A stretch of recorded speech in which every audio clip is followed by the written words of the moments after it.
Please be seated. This morning we focus upon Christ, our healer. When he was here on earth, many individuals met Jesus face to face and experienced his healing power. Our Bible reading tells of how one woman reached out in faith and desperation to Jesus. It's from Luke chapter 8, verses 40 to 56.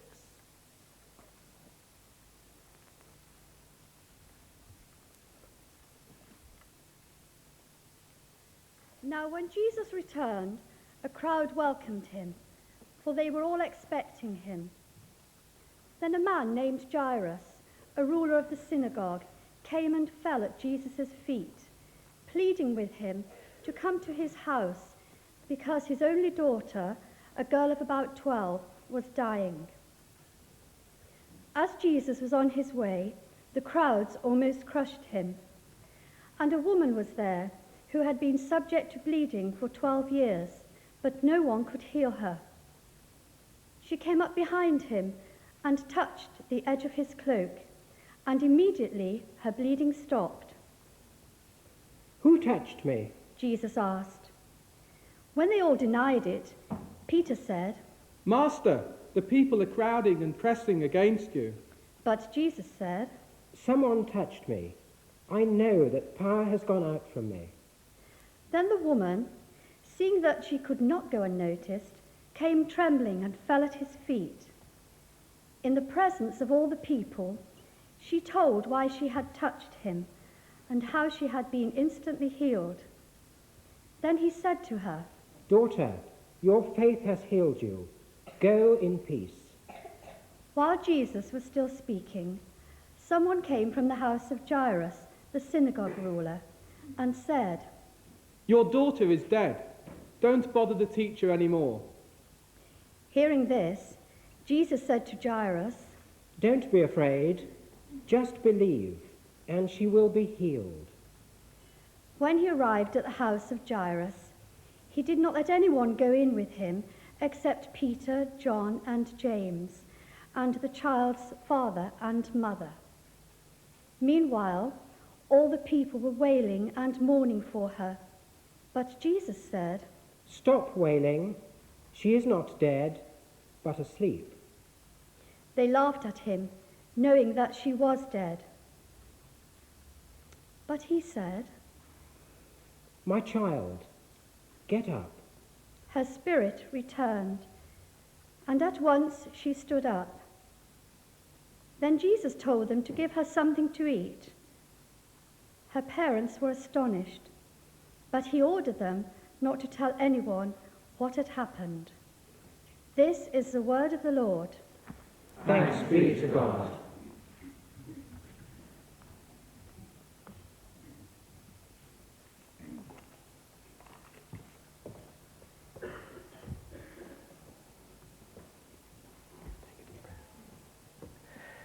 Now, the person that I'm going to chat to for a few minutes is known to most of us at Knowle, but I'd like to introduce Carolyn Cornfield, a member of our congregation, to those watching us on television today. Carolyn, earlier this year you went into hospital for a month, and it wasn't here locally, it was up in the north of England. Did you go all that way to get away from us, or was there a better reason? It crossed my mind. But I went to Sheffield because I needed an operation involving major internal reconstruction, which is only done by a few specialists in certain places. And as yet, there haven't been many people who have had this operation. It's quite revolutionary. Now, I know that you're no stranger to hospitals. You've been in for 25 operations and more. But this last time, as you anticipated going in, I think was a bit different. Yes, it was. It was going to be very hard to be away from my family and my church family here, where obviously my main support has been and still is. So I was concerned about loneliness, but also the isolation of not being able to find anyone else who had had this operation. When I said I'd like to meet someone, there was no one forthcoming. And in addition, some of the main functions of my body would never quite be the same again. And I wondered whether I'd ever lead a fulfilled and normal life. There was a crying out to God of, I want to be active, and I want to continue to be normal. Okay, tell us what happened. How did you get through? Well, first of all, several members of a church in Sheffield came to visit me, which was just great. God was working through his universal family, networking to my benefit. But more than this, I felt an envelope of prayer around me, cushioning me. In the intensive care unit after the operation, and those of you who've been in an intensive care unit will know that it's quite dark and shady, but I could literally feel the sunshine in the room and the real presence of God. And when my husband and son came in very soon afterwards, they too sensed this deep peace. Okay, so you're saying you prayed and it was all plain sailing? No, it wasn't. It It wouldn't really be with you. wasn't. Because 9 days later, there was a major setback, which involved me going back into the theatre. And I was very poorly at that stage. And it was at that point I said, "Okay, God, so what's the point of this upset?" But before I'd gone into hospital, I remembered that I'd had a Bible verse given to me, which said that I would get better, but it would not be without its problems. The medical staff were very disappointed at this stage, and I too was upset.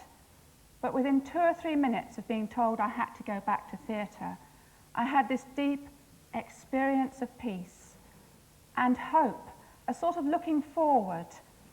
And I found myself supporting the medical staff, telling them jokes.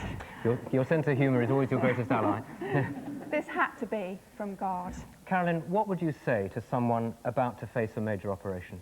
I would want to share with them this verse from Colossians chapter 3 from the New Testament, which says, "My life is hid with Christ in God." And for me, it says it all. I feel as if Christ and I are in the palm of God's hands together, and that makes me feel enveloped. It makes me feel hidden in God. It makes me feel secure. Where else could I possibly go? Well, that's fine for you because you've got a strong faith, but what about those who haven't got any faith? I'd still want to point them to Jesus, saying he was God's visual aid here on earth. He died for the world and for each one of us. Therefore, because of his suffering, he knows everything about them. He stands with them. He knows all about their situation. Carolyn, we've asked you to choose the next chorus, and you selected one that we here at Knowle means a great deal to you. Can you just very briefly explain the words and why this one's so special for you? Yes, it says, the opening line says, "I give God all the honour." Who else could I possibly give the honour to than my Lord and my God, who has brought me through so much? I feel that I've been given another chance. I will continue to trust him. And we stand to sing, "I Give You All the Honour." Thanks. I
Please be seated for a prayer.